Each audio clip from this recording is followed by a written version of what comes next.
Hello.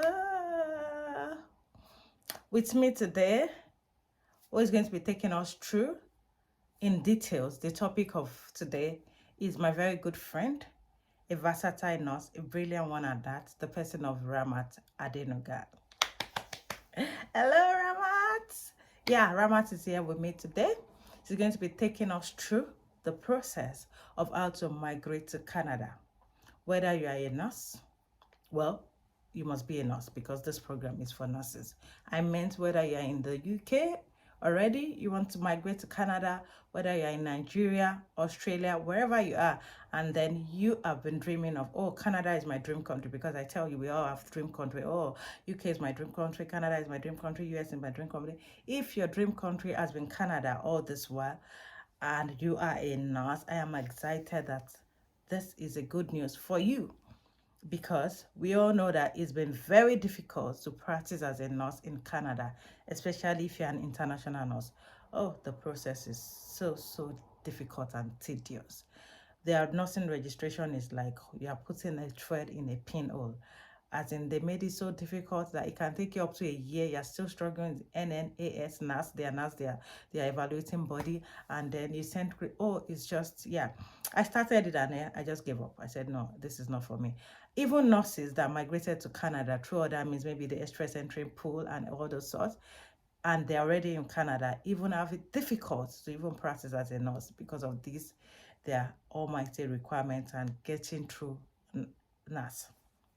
So now, recently, they announced that no, they've really cut down on all the very tight rules and regulations, and they have made things very easy. Are you not excited? So Ramat is going to be taking us through. She's got so many information for us. She's made her research, she's contacted them, she's asked so many questions, so she's in the best position to take us through this process step by step. Are you excited? So Ramat, welcome. Yeah, so we recently learned that Canada has opened its borders for nurses to migrate easily to Canada.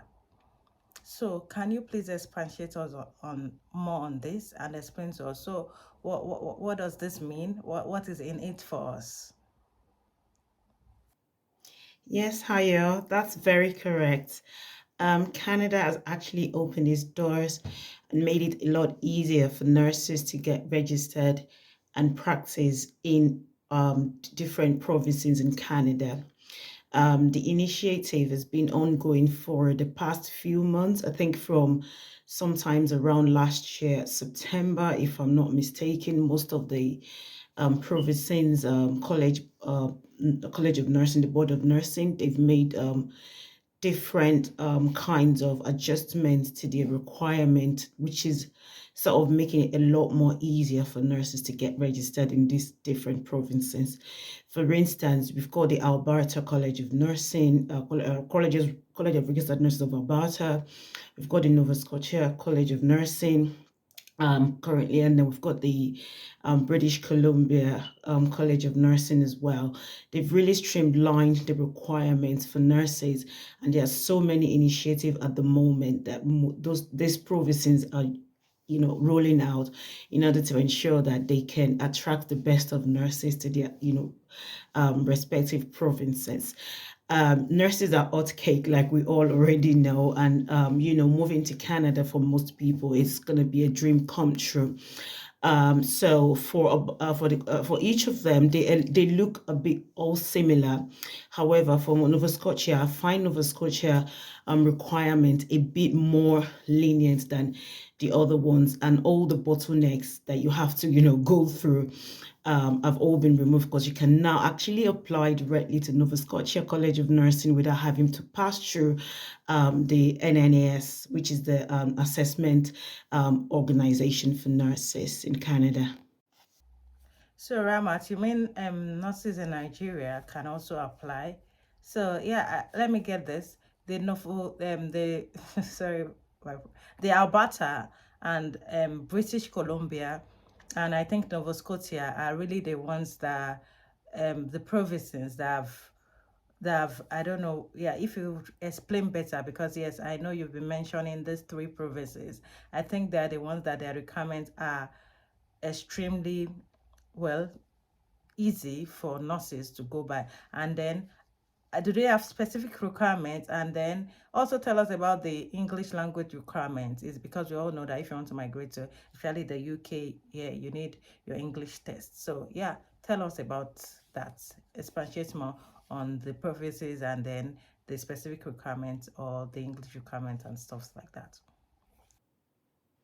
I'll just talk briefly about the requirement for the CRNA, which is the College of Registered Nurses of Alberta, and the British Columbia Nursing College as well. So for the Alberta College of Nursing, at the moment, if you're an NCLEX passer, you still need to go through the NNAS, which is the Credential Evaluation Organization for Canadian registered nurse, for nurses who are internationally registered nurses who want to come in to work in Canada. They still need to send their application through NNAS for NNAS to evaluate their credentials. However, if you're an NCLEX passer, if you've passed NCLEX without either Australian NCLEX or US, that sort of helps put you at advantage position, because with that you're not going to be needing to send your documents, like document by document evaluation is not what they're going to be doing. So the NCLEX pass will take care of the academic requirement for that credential evaluation service. Once you get your advisory report, it will be sent to the College of Nursing that you're applying to, and they'll receive it. So for instance, in the case of the Alberta one, they'll send it to CRNA, and then you can actually start both process together. You can start the application with CRNA and then with the NNAS as well. They can both run concurrently, but CRNA is not going to respond to you not until after they've gotten the advisory report. Now, the initiative that that the Alberta province is doing for nurses is that they have the Alberta Health Services. So you need to reach out to them. You need to type it in on your, Google Alberta Health Services. So once you Google them, there's a form that you need to complete. Once you've completed that form, they will get back to you in some working days. I can't really quote how many days, but it should be within the week.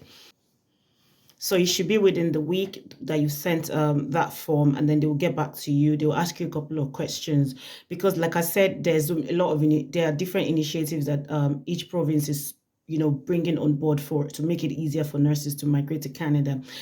With the Alberta Health Service, if you meet all the requirements, they're going to sponsor for you to have your CELBAN done. CELBAN is like an alternative to IELTS, because you will need IELTS, okay? But if you have worked in an English speaking country, say you've worked as a nurse in the US, for 2 years, you've worked in the UK for 2 years, New Zealand, Australia, these are countries that their official language is like English, and you can prove that, then you will not be needing the IELTS. If you cannot meet that requirement, then you would need the IELTS, and then or the CELBAN. Either of the two. The CELBAN is the Canadian English Language Benchmark Assessment for Nurses. So the scores that you require, if you go on the internet, you will see the scores that you require for that. I don't want to go too much into that because of time. And after that, after you meet the English language requirement, or if they can also waive it for you if you meet the requirement of working in an English speaking country. The next thing is they're going to advise you to go ahead and register with CRNA and NNAS. However, here is the thing. For this initiative, you cannot go directly to apply on NNAS website or CRNA website, because the AHS will send your details to CRNA and to NNAS. So NNAS is going to send you a special link, as well as CRNA. So you're going to register through this special link. You're not going to go through the regular link. Now, this is there's something I need to quickly mention regarding this. If you have started your NNAS process and your CRNA process, you just need to email them and just let them know that you're interested in this, this pathway that the province is now, helping nurses with, and then they sort of migrate your records towards that one. So the reason why they've created this special link is just because they're able to expedite your NNAS assessment and CRNA as well. So I think from the information I have now, it's not a hearsay. I'm talking from personal experience. The NNAS takes about 4 weeks. Within 4 weeks, you get your report, as against normally would take about 12 to 16 weeks for some people, and that is after when they've submitted, NNS has received all of their documents. So in the case of a nurse that is applying through AHS, which is Alberta Health Services, they have the the advantage of getting their NNS. Oh, that was lovely. So, thank you, Ramat. Can you, how do we go about this? Because I'm sure people are eager. So, what are the requirements, and which provinces are we going to apply to?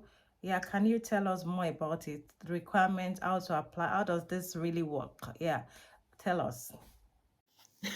Thank you very much, Haya, for that question. I think I've answered most of the questions regarding, what is required for a nurse to be eligible to apply. All internationally educated nurses are more than welcome to apply as long as you meet the minimum requirement by the various or each of the college of nursing in each province, and it also depends on the province that you're going to, but generally the minimum requirements is the same. You have to have that English requirement. Speaking and listening has to be 7, and writing and the other one could be 6.5, and it has to be academic IELTS. Your CELBAN is a bit more higher score, and I know CELBAN is not very popular among a lot of people, but I personally don't have experience with CELBAN. I have more experience with IELTS. So CELBAN is the other one that you could do, or if you have that, if you can prove that you've worked in an English speaking country, especially for maybe Nigerian nurses who are in the UK who are looking at moving to Canada, then for them, they can evidence that they've got that English language. They can meet that English language requirement based on your work experience in an English speaking country, and it has to be 2 years experience. You need to have a valid an active license in your current country of practice, and also just ensure that if your current country of practice is not your country of training or education, then it's imperative that you keep your license in your in where you trained or where you were educated as a nurse initially. You should keep it active. You never know when it's going to be needed, and there's no harm in keeping it active, to be fair. And then just go ahead and apply, and that's it. It's as simple as that. But like I said, make sure you're doing your own research. It's really, really, really important. Now, for you to be able to benefit from the British Columbia Initiative for the Nurses, you need to register an account with Health Match BC. That is HEALTHMATCH BC. So Health Match BC, they're like an arm of the government, and they are responsible for recruiting international healthcare workers. I personally attended Health Match BC's event here in Birmingham about a week or two ago, and I have personal experience as well. I'm sure everyone is wondering how come she has so many personal experience. I sort of tried to experiment, in order to get like first-hand information that would help my colleagues, along this journey. For the Help Match BC, so like I said, they're the government arm, an arm of the government that helps recruiting healthcare workers.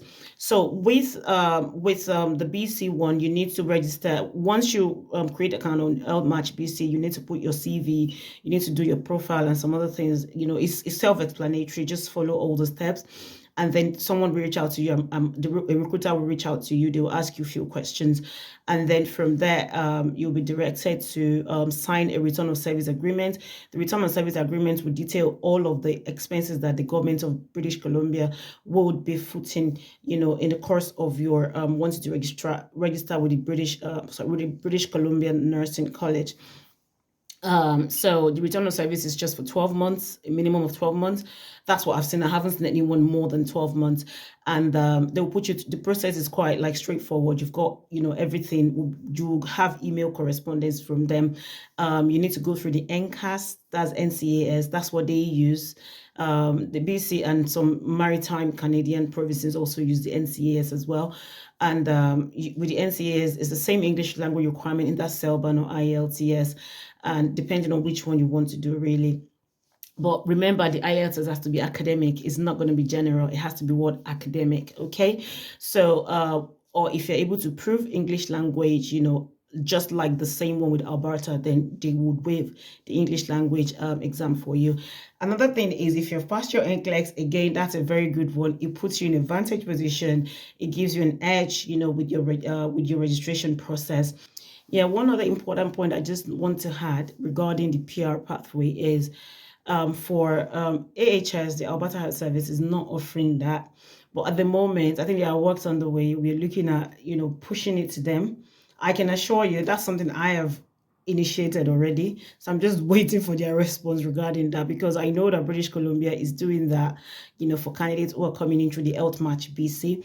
And also Nova Scotia has they had a seminar in the UK, in London, sometime in 2021, I think, if I'm not mistaken, which I attended.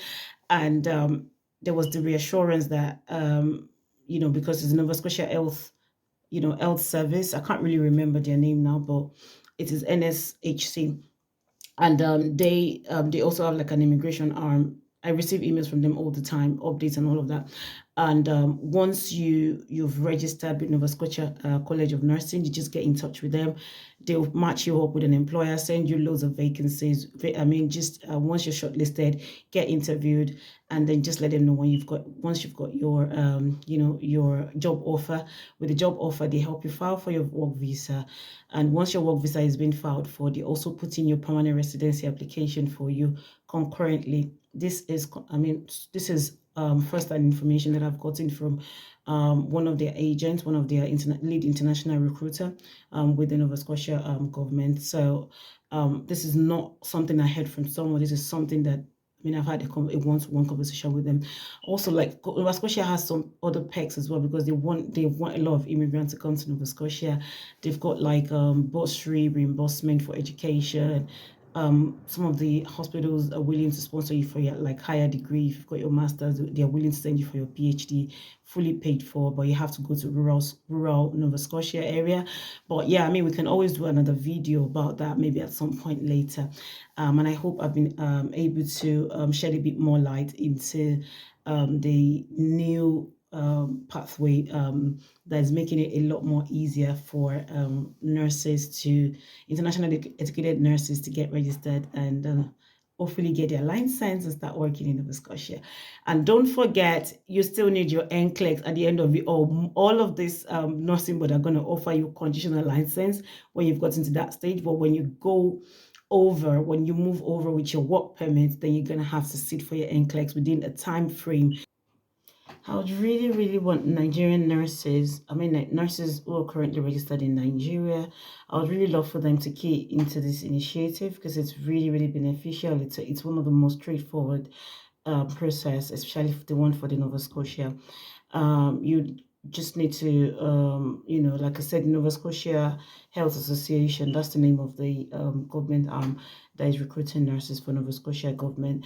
So, for the new Nova Scotia pathway, because it's the only one that is like really, really like straight to the point, because you're just applying directly to the Nova Scotia College of Nursing. You're not going through NNAS, you're not using any NCAS, but you still have to meet the English language requirement. The English language requirement is similar to the English language requirement for BC, which is British Columbia, and Alberta. You see that I keep mentioning this too, because they are the ones that I've seen that like so far there is a bit more internationally educated nurses friendly. So you need to start to apply to NMCN, National Council of Nigeria, for your verification of registration, because that's going to be required for nurses that are coming in from Nigeria. So please start organizing for applying for that. I think it costs about 73,000 naira to apply for a verification of registration, and then the Board of Nursing, you want them to send it to will be Nova Scotia Board of Nursing. Then you need the English language requirements, which I've highlighted earlier in my response, in my previous responses. Is that CELBAN or IELTS, depending on which one you have access to. If you're a Nigerian registered nurse currently working in the UK, you probably won't need English language, English language to meet with the English language requirement. It says that you don't need to do IELTS, or if you have a valid IELTS, all well and good. And if not, you can evidence that you currently work in the UK, as long as you can get an evidence from your manager from your current workplace, then you're covered, you're good to go. And there's an application fee, but at the moment, the application fee for Nova Scotia College of Nursing is about 575 Canadian dollar. However, for this new initiative that is starting on 1st of May, they haven't really put a figure to the application fee. They've said to be communicated later. So we don't know if it's going to be reduced or if it's going to be a lot more, because NAS has just been cut off. The almighty NAS has just been cut off. So we don't know what the actual application fee is going to be. So I just thought I would quickly mention the financial obligations that you need to commit to during this process.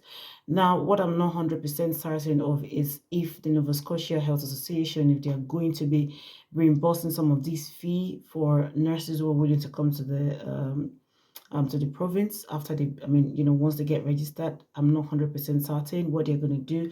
But again, I've pushed questions to them regarding this going forward. I've asked them questions. I'm just waiting for them to reply me, because I've said, for instance, British Columbia is doing this, Alberta is doing that, New Brunswick has done this. So what are you doing for nurses? How, you know, how thirsty are you for nurses to come in? So I've pushed this question to them. I'm hoping that I'll get answers soon. But again, it's not going to be their decision. It's going to be the decision of the government of Nova Scotia. But it's something they could potentially push to their government to do for nurses. So it might be that you have to cover the cost upfront, and maybe, just maybe, you never know, if they decide to reimburse nurses with the fees, just like the other, or waive it, just like the other provinces are doing at the moment, then you've hit your jackpot. I would really, really recommend Nova Scotia, because it's quite more straightforward than the rest. But again, it's individual preference. It depends on what you want to do. You need to do your research about the province if you eventually decide to go to that particular province. Like I said, I would really, really encourage a lot of nurses of Nigerian origin to please key into this, because you never know, policy changes, and this is like, it's like, to me, I feel like it's one of the biggest dream come true for nurses that are, internationally educated, if they're really interested in pursuing a career in Canada. Thank you so very much, Ayo, for having me. I've had a really, really great time, because it's quite fulfilling and rewarding to be able to pass information to help other people. And thank you so much for putting this together. Thank you so much for doing this. You're an amazing nurse. Thank you. And I do hope you have a lovely day. And to our viewers, I hope you've been able to pick one or two information that's been helpful. Any questions, just reach out to Ayo, and yeah, we'll be able to help clarify anything at all. Thank you so much for having me. You have a lovely day. Cheers. Bye-bye. As Ramat has rightly said, we would like nurses to key into it, especially our colleagues back in Nigeria. Yeah, now you have more opportunities of where to go. Yeah, because I know most people really, most people back home, as in in my country, have been migrating to the UK in recent years. And it's because, well, maybe the UK process is easier than maybe Australia or US. So I would say for now, from what Ramat has really explained to us, and it's really very exciting, Ramat, that Canada has opened this particular pathway to help international nurses migrate to Canada. So I would say, like Ramat also said, key into this. And as she said, policy changes and everything. Now it's easier. Please take this opportunity and then do the needful as soon as you can. It's been very lovely having Ramat with us, yeah, giving us, you must agree with, those are detailed explanation on how to go about this whole Canadian process, immigrating to Canada as a nurse. Yes, she's really, really, really giving us enough details which can help us to kickstart our journey. And if you want to, if you have more questions, you can put it, write your questions in the comment section, and I'll do well. And Ramat will also be in the comment section to check in and answering questions that maybe we didn't cover in this video. You can reach out to us and ask, and we are willing and happy to help. Ramat is happy to help, because yes, it's something she really, really knows about, and she has information at her fingertips, as you all know, as you have seen that she gave you real and cogent and cogent information. So Ramat, it's been very lovely having you. Thank you very much, Ramat, for giving us that detailed explanation. Wow, it was on point. It was detailed. Thank you very much. Thank you for coming. Thank you for doing this with me. Yeah. Thank you so much, Ramat.